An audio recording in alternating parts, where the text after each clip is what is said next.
Mark Eibel, manager of U.S. equity research at Russell Investments. They oversee $228 billion in assets. And in Houston, we're joined by Drew Kanaly, chairman of Kanaly Trust, which oversees nearly $2 billion in assets. Drew, let me start with you. Financials, a lot of write-downs. We've got some earnings coming up in the next week. Is it time to dip your toe back into those waters?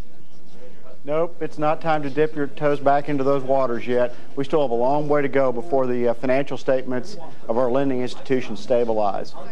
You think that, Mark, the financial institutions are going to continue to report losses? They're going to weigh on their stocks? Are we going to continue to see write-downs that make it bad news for investors? Or is it just hard to get traction in that category now? I think what we've seen in financials over the last 3 months, we will continue to see moving forward, and we're working our way through the process, and the volatility that we've seen in the markets, which has been tremendous, will continue. As you know, we're a manager of managers, and in our conversations with managers, we have been underweight in general the financial sector, but managers are selectively increasing that weight. But it is a very stock-by-stock basis, and a very still going to be an interesting, volatile part of the market to navigate, at least through the first half of this year.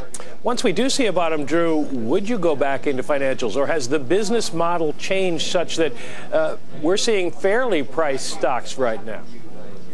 Well, the business model really hasn't changed. What's going to change going forward is the amount of leverage people assume in the future. And maybe for a little while, the lending standards are going to increase. But you know, human nature, at some point, they're going to want to lend more money to the wrong people to try to keep their earnings going. So these cycles come and go. This one's just particularly acute because of the way all the loans got intertwined, whether it was CIVs or CDOs or whatever it was.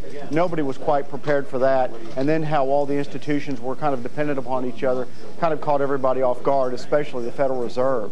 So it's going to be a while. We're learning some hard lessons here, and since we're not willing to take our medicine up front, it's going to take longer for this to turn around. Financials, of course, make up the biggest weighting in the S&P 500, but a company that has the biggest weighting of almost any in the world is General Electric. Dismal results on Friday. Gentlemen, let me start with you, Mark. Are you concerned both for GE and for the broader markets if a company as diversified and as representative of the economy as they are can't meet estimates? As a matter of fact, misses them by a lot. I think you put it well as far as representing the economy. If there is one stock that you can point to that represents the economy, it is GE. And when you look at the results that came out on Friday, of the 6 units, 4 of them were down. The finance and the money-related areas, of course, were down, and the infrastructure part of the company did fine. So I think what you see in GE is exactly what you're going to see as companies report. Finance companies are going to have a very difficult time, and companies in other areas of the market, such as infrastructure, are going to do well. So I think what's surprising in this case is just that there was really not as much of a warning in that from GE that the earnings were going to be down. So I think if they had said all along, look, the finance areas of our company is going to do difficult, the market wouldn't have reacted as negatively today. So I think the surprise factor and the fact that GE rarely has a negative surprise is what's more driving today's action, not that people are surprised that certain parts of their company had a difficult period. Well, Drew, we're really getting into the heart of earnings season. Are you worried we'll see more surprises like that? Yeah, Friday's news is going to be Monday's news. It's going to be Tuesday's news. You're going to see earnings revisions going throughout this cycle. We've had a backup in the economy. We still don't know that we've hit a recession, but we definitely are going to see a slowdown in earnings. So the revisions are going to keep coming through, and I think the GE experience on Friday is precisely what we're going to see going forward. GE is sort of an S&P 500 representative of the economy, and so you're going to see more and more of this going through the system. Well, in 15 seconds before we go to the break here, would you stay out of stocks for the time being, Drew? We're still overweight cash. We're still waiting to see if we won't retest the bottom. It seems like we can't get to 100% pessimism here, and we really need to retest those lows before we get optimistic again. All right, that raises an interesting question. What do you do with your money? We need to take a short time out, but we'll find out what industries, what stocks, or what other assets our guests might like. More with Drew Kanaly of Kanaly Trust and Mark Eibel of Russell Investments after this break. We're back with our Market Week Roundtable. Rejoining us from Houston, Drew Kanaly, chairman of Kanaly Trust. And in Tacoma, Washington, we have Mark Eibel, manager of U.S. equity research at Russell Investments. Mark, Drew told us they're still overweight cash. What about you? Are you moving back into equities, or at this point still sitting on the sideline with a lot of money?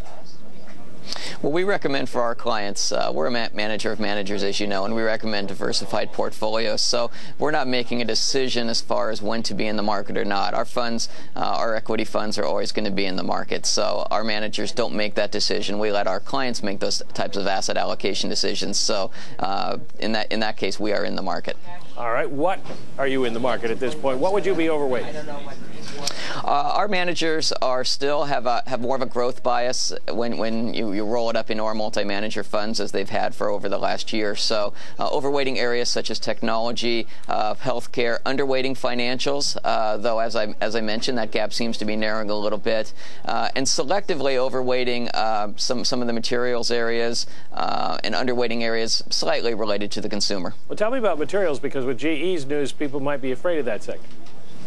Yeah, and again, with the GE news, if you look at more of the infrastructure part of it, that part of their business did very well. So when I'm talking about materials, and it's in areas, if you want to talk about commodities related, agriculture related, names like Monsanto, names like DuPont that have raised guidance already for the year and have done quite well.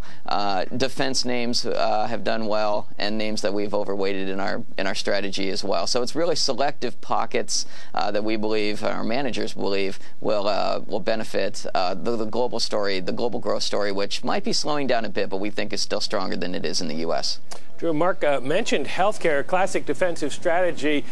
Since you're nervous about equities, are you looking at, in that space, healthcare stocks?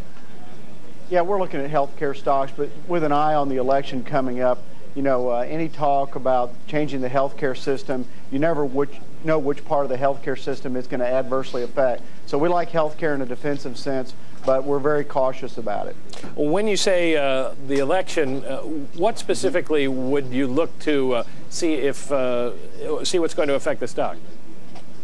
Well, what you're looking for is things that, you know, from a legislative sense, essentially nationalizing health care. Where are they going to try to extract savings from the existing healthcare system? So you're trying to look to see what areas of healthcare might be threatened by legislation going forward. But that's really more of an August concern. We still look to the healthcare right now for a nice defensive position for our stocks. Where else are you looking besides healthcare? Anything tied to a multinational strategy. I mean, we're still seeing enormous growth potential overseas in emerging markets and even very mature international markets. So whether it's a domestic stock here in the U.S. that's selling goods abroad, or a foreign company that's selling goods around the world, that's really where our theme begins. And from there, you know, we can go to things like technology, and we can look in other areas as well. Well, Mark, you both mentioned technology. That's a very big category. What are you looking at within that space? Names that our managers were very successful in last year are by and large the ones who are still overweight. So names like Research in Motion, names like an Apple, very good growth stories, very good product lines. Again, very strong performers last year, had a difficult time in the first quarter, and have really seen them come back in the March timeframe and in April timeframe. So it's areas, it's products and companies that will take advantage of that global growth story that Drew had mentioned as well, that we think have solid product lines and that our managers think are good growth stories. So it's in those types of names. All right. Well, thank you very much, Mark Eibel of Russell Investments and Drew Kanaly of Kanaly Trust.